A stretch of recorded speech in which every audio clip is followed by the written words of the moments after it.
Born of American iron, wrought from steel in factories with pride, kept alive with blood and sweat, a labor of love and dedication. Run as fast as you can. You can't catch me. I'm a hot rod man.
My name is Kevin Foust, and this is my 1941 Dodge WC40 weapons carrier.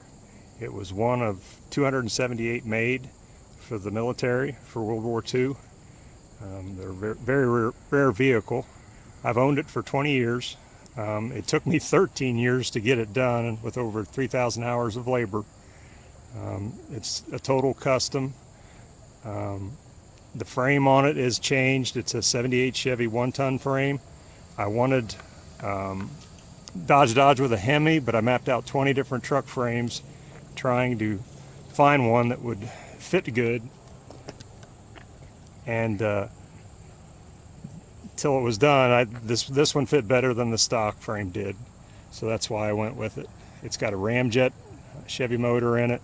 It's 375 horse with the TH400 automatic transmission, 456 gears, Detroit locker in the back, corporate 14 bolt, Dana 60 front. Just some features of it. The bumper, the front bumper I made, it was made out of a box beam. You can see here where I've cut it and cut a V in it and brought it back and then welded it and made it flush. On the front right here, I 45 cut this in, inlaid that in. Original bumpers on these trucks were a lot narrower and it just didn't look right, so I made a bigger bumper for it. The hooks on the top are from the original Dodge, and then the hooks on the bottom are from the Chevy frame, so I just kind of married them together. The grille, I made the grille. It's all stainless. Most all the bright work you see on this truck is stainless. It's not chrome. I fabbed it out. If you look at these right here, you can see how they're cut. They're inlaid inside of each other. Then welded flush and ground smooth and then mirror polished. The turn signal bezels, they're out of bar stock stainless as well. Turned them out and ground them out. What look like rivets are really carriage bolts. I hand filed all of them square so the carriage bolts would look like rivets. The mirror here, the mirror arms I made, this right here is actually hand filed on the ball and turned those out from solid bar stock. On the inside then, the steering column, it's actually just a muffler tip. And I tell people it shows that's a real I did it column because I did the whole thing on it. Made the pedals, they're stainless on there as well. The interior, I hired that done. That's the only thing really on this truck that I didn't do myself. I did all the paint, all the body work, all the metal work. The hooks here, you'll see those. Those were originally for the military. Like I say, this was a weapons carrier. It had seats in the back, and they hauled the troops, and they had like Condonista wagon bows over the top. And then the canvas and the hooks are what held the canvas down.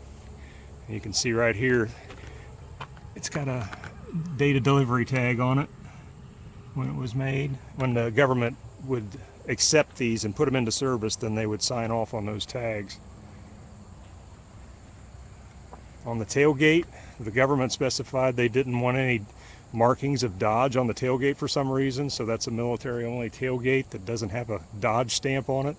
I get a lot of people asking what it is. A lot of people think it's a Willys or a International, Studebaker. I've had it called everything, but it is a Dodge. So the rear end there, that's the Dana or corporate 14 bolt. The rear pintle hook is actually original to the truck. I polished it out and have it chromed. Made the rear bumperettes on it.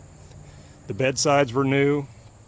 They just made blanks for me, and then I welded the original pockets on and made the center pocket again. I put a diamond plate bed in, floor in it, and the box, it holds the fuel tank and the battery. Kind of hides them so that there's nothing underneath. The whole undercarriage of this truck is totally detailed. It's, instead of a frame off restoration, it's really a frame apart build, because I took that frame completely apart with all the rivets out of it, welded all the holes that I didn't need and welded them shut, and then flushed everything out. The inside of the frame looks like the back, like the outside does. There's just a lot of details that you don't see, that like on the windshield frame right there, those brackets I made dies to stamp that out, and I'll show you those here in a minute. All the little brackets, I wanted everything in stainless so I wouldn't have to worry about the chrome. The windshield frame is chromed, but all the other brackets and the slides and everything. The slides are original brass. Those were original to the truck. I just polished them. Tell them how you trailer it everywhere. Yeah, everybody thinks I trailer it, and it's driven. It's got close to 3,000 miles on it this year, and it's got 9,000 on it since it's been done. It's been done almost 7 years now. I can vouch for that because I see you drive it everywhere. Yeah, it's been on a trailer twice in its life since I had it finished. Well, actually 3 times. Once to Michigan, once to Indianapolis, and then to the National Power Wagon Rally in Fairfield, Iowa. I trailered it there, but otherwise it's driven everywhere. Tell them about your awards. Not bragging, just matter of fact. It does really well. It shows, and I actually, just this last Saturday, I was down in Jackson, Ohio, and that was my 100th award with this truck. And it just blows me away with how people are affected, all ages, races. It doesn't matter. Everybody just loves it, and they come up and just ooh and ah over it. And it's so great that something that you envision yourself, you think, people probably won't get it, but then when you're done, they do. The love of this vehicle shows through in what you've done, and it shows through in how you care for it too. Yeah, I appreciate that, because that means more to me than anything. People that actually do work on their vehicles and know what it takes will come up and they'll just shake their head and shake my hand and stuff and said, I can't believe it. I've got to thank you for saving history. Yeah. All right. No matter what you've had to do and modify, you've still been able to save history, and that's why I do what I do and can appreciate all of you guys, because you're saving history. We're losing way too much of our automotive history. Well, I appreciate you very much for what you do, and I know you put a lot of work into this, and trust me, I for one appreciate what you do too, Don.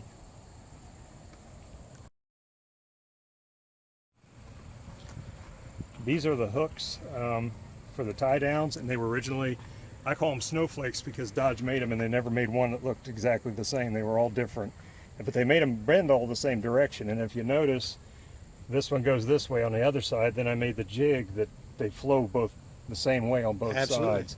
So a buddy of mine, this was a little more than I wanted to do because I wanted them the same. So he did it with a CNC lathe, turned these from bar stock, and once I polished them all out, and then once they were done, I made up a jig that I bolted in here, and I could bend them in both directions in order to get the right flow to it. Yeah. Tell them what you do for a living. I'm a machinist. I run a manual surface grinder. So that helps, right? That helps. Yeah, but it's not absolutely necessary. Yeah, I do it old school because I don't even have a Bridgeport at home to use. Right. I mean, I do it, like I say, these were hand filed. Yeah. I mean, a lot of people... Well, like I tell people, for myself, being on the farm and stuff like that, I didn't know you could go buy parts until I was 19 years old. If you needed something, you made it. What else you have down here? The brackets for the windshield. This was what the bracket looks like, and it's pretty intricate when you really look at it. So I decided, on a hair, I wanted to make it. So I actually made up a forming die and a punch to bend this. And there's a blank there. That was a test to try to figure out how to bend this without having kinks in it and everything. That's 1/8 inch thick stainless steel. So I'm going to go out on a limb here and volunteer you. If anybody needs any knowledge on how to make anything or do anything on their ride, they can contact you. They can also go to the link below, which will be your webpage, where you have all of your stuff. And you can see in detail on how everything was done and the process of all the parts, on how it was done. These are on the headlight guards themselves. Dodge originally, when they made these trucks, the 39 to 47s, they were all mild steel, and I could never figure that out because some of them had stainless steel rings, but they would paint these. Well, they rust, and then these bolts, they twist off, and then they're junk. Yep. So I made a part and made up 4 different dies to make those, and I actually sell those and have done really well with them because nobody else has them. Correct. But I made the dedicated tooling to But you wouldn't be above giving advice and maybe even helping somebody, right? No, that's fine. See, that's the kind of guy. That's the kind of guy right there, buddy. That's the guy you want. I'm not that way with stuff. And this is another piece of the windshield where the slides go on it, and that's 1/8 inch too. So I did some experimenting on a draw form on how it made up a die that had the right radius. And the first one I did, I tried to do it in the center, and it actually punched the hole through because there was no way for the stress to leave. So then I found out why they had an open end on that, and that's because then they could draw this, and that was originally a rectangle. How many years of trial and error for all this? Well, that was actually a first attempt. It worked. But I mean, the truck itself has The been truck took- years and yeah. years, yeah. So that's the dedication and love that I'm after right there, buddy. And here's another little one that, if you look, I'll open the hood later. What I did, the bars, I wanted them to flow in, so, and I needed a flat, so I made up a hardened steel jig, and I would heat the bar and then press it once it was red hot. And if you notice this relief in here, then that it makes a detail to where it looks like it flows up into the bar, but yet still leaves you a flat that you can drill a hole in. Let's and take attach. a look at that, all right? Under the hood. You got. And these are, I was at the national show before I had the truck done, and a windstorm came along, and the original ones the Dodge had just laid on here. Right. And a windstorm came and took a guy's hood and flopped it over. Ruined his paint, so I decided right then and there I wasn't going to Take any have chances. that happen. So these are actually Bimini boat clamps, Yeah. and then this just goes in here, and then it's a solid mount, and there's no way that's going anywhere. But this is the hood support bar, and if you look right there, you can see how that flows into that. Yeah. I mean, it's a small detail. It's one of them things that I'm nuts like that. But it all comes together. So. Well, I want to thank you, buddy. And Thank you, Don. the link will be below, guys, where you can see his website and see every phase and step of this thing. And I absolutely love it.